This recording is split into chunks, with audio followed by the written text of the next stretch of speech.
Alors nous voilà repartis pour les cours en ligne sur l'archivistique. Et donc nous allons à présent nous attarder sur la collecte et la gestion d'archives définitives. L'objet du chapitre précédent était donc les archives courantes et intermédiaires.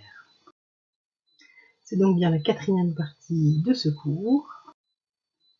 Et voici le plan du chapitre qui présente les grandes étapes de traitement des archives définitives. Donc avant d'aborder les outils qui sont mis en place pour gérer les archives définitives, sur les points 4 et 5, ce chapitre va se focaliser sur le passage du statut d'archive courante ou semi-dynamique au statut d'archive définitive. Donc les points 2 et 3. Donc nous évoquerons les différentes étapes du traitement d'un fonds d'archives qui mèneront à la publication d'instruments de recherche qui permettent au public de les consulter. Alors, nous avons vu précédemment que le terrain d'action de l'archiviste patrimonial, donc celui qui travaille dans un service d'archives définitives, ne se limite pas à son seul service. Il est amené à travailler en amont dans un objectif de conseil et de contrôle auprès des producteurs d'archives. Ainsi, de ce fait, certains concepts relatifs au tri pourront déjà avoir été initiés au chapitre précédent, puisque cette étape nécessite une collaboration entre producteurs et services d'archives. Les archives définitives, donc. Alors, je vous propose une illustration que nous avions déjà vue, qui nous permettait de voir que les archives définitives, finalement, ne représentent qu'une partie très limitée des documents qui sont créés par un producteur.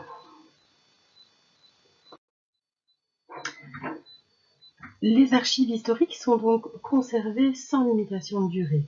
Parmi celles-ci, certaines ont une valeur juridique, tandis que d'autres ont une valeur historique ou patrimoniale. Je propose donc cette définition dans le cycle de vie des archives, documents qui, ayant subi des tris, ne sont plus susceptibles d'élimination, par opposition aux archives courantes ou intermédiaires, et qui sont conservés pour les besoins de la gestion et de la justification des droits des personnes physiques ou morales, publiques ou privées, et pour la documentation historique de la recherche. Replongeons-nous dans le rôle de l'archiviste, et en particulier le rôle de l'archiviste qui est responsable de la gestion des archives définitives. Il va devoir réaliser différentes tâches. Certaines seront abordées dans les chapitres suivants, comme la conservation, mais on va se pencher sur les tâches d'évaluation, de collecte, de tri, de classement, de description, de communication, de conservation et de valorisation qu'on va voir en quelques mots. L'évaluation, qu'est-ce que c'est? Ce sera l'acte de vérifier le fonds versé et de déterminer le traitement finalement qu'on décide d'y apporter. La collecte, c'est la méthode de transfert des archives à proprement parler. Le tri, ce sera donc la sélection des documents qui seront conservés de manière indéfinie. Le classement, c'est une étape nécessaire pour pouvoir retrouver rapidement les documents, d'autant qu'ils pourraient être intégrés au sein d'un fonds qui peut éventuellement préexister. La description, on verra qu'il existe des normes de description et de repérage. La communication, c'est de permettre l'accès aux documents, et donc on va essayer de voir avec quels outils on peut accéder à ces documents.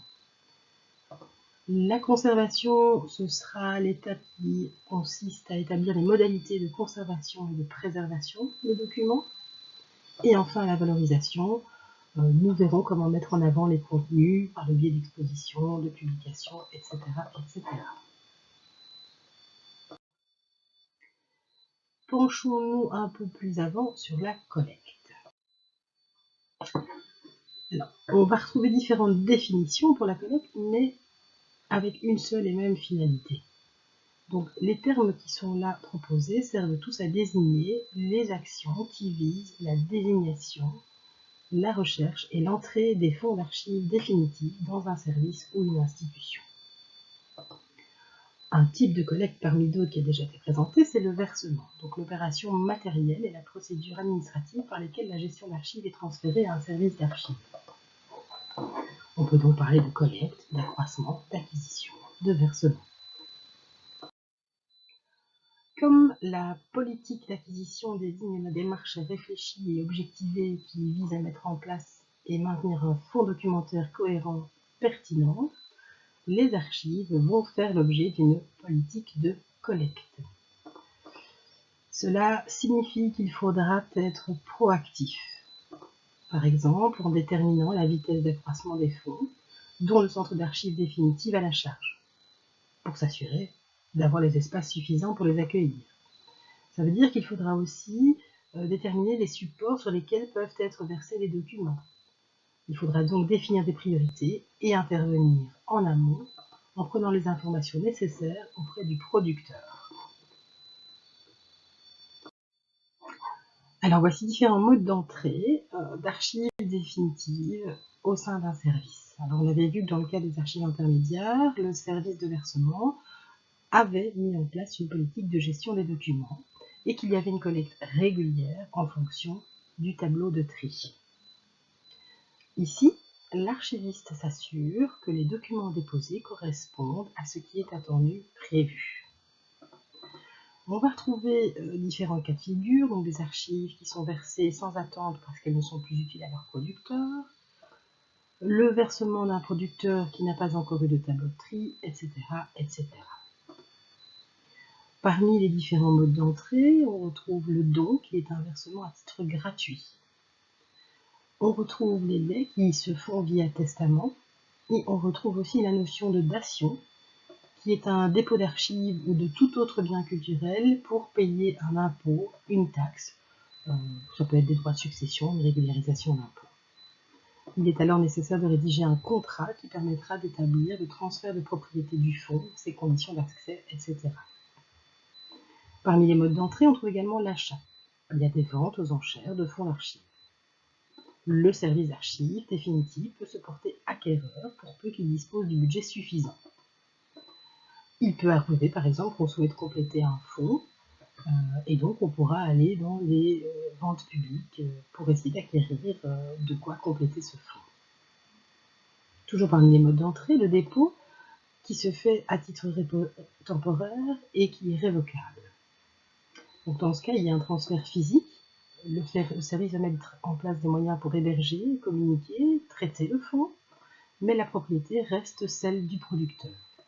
C'est pas idéal, puisque le producteur va pouvoir toujours récupérer le fonds. On va parler aussi parfois de copies. Alors, les copies ne vont pas avoir l'authenticité d'un original, mais pourront être nécessaires comme outil supplémentaire pour les chercheurs qui fréquentent un centre d'archives. Encore un autre mode, la restitution. Donc, certaines archives qui sont déplacées durant des conflits, par exemple, pourront être rendues aux services originaux ou aux producteurs. Le prêt est également une manière de faire entrer des archives définitives dans un service, par exemple dans le cadre d'une exposition. Enfin, une dernière petite remarque, le patrimoine culturel belge est considéré comme inaliénable. Donc, en principe, pas question pour les archives de l'État de se séparer des fonds qu'elles possèdent.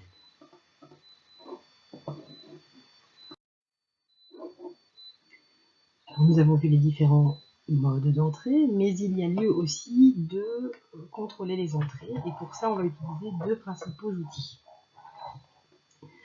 Le registre des entrées, c'est un document qui va retracer toutes les entrées dans le service. Il va servir de preuve juridique du transfert d'un service à l'autre. On va trouver un identifiant unique relatif à l'entrée, le donateur, une rapide description des documents, les dates extrêmes, la quantité estimée, donc c'est là qu'intervient la notion de mètre linéaire, une façon de compter l'espace occupé par les archives, et la localisation temporaire des documents. Le deuxième outil est le bordereau.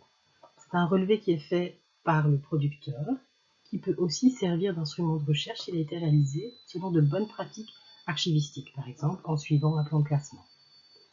On peut y trouver différentes informations, comme le nom du service qui verse, la date de versement, un numéro de versement, le nombre de mètres linéaires concernés, la date de prise en charge, l'emplacement des documents, leur communicabilité, les dates extrêmes, etc. Ici, vous voyez un exemple d'un bordereau de versement.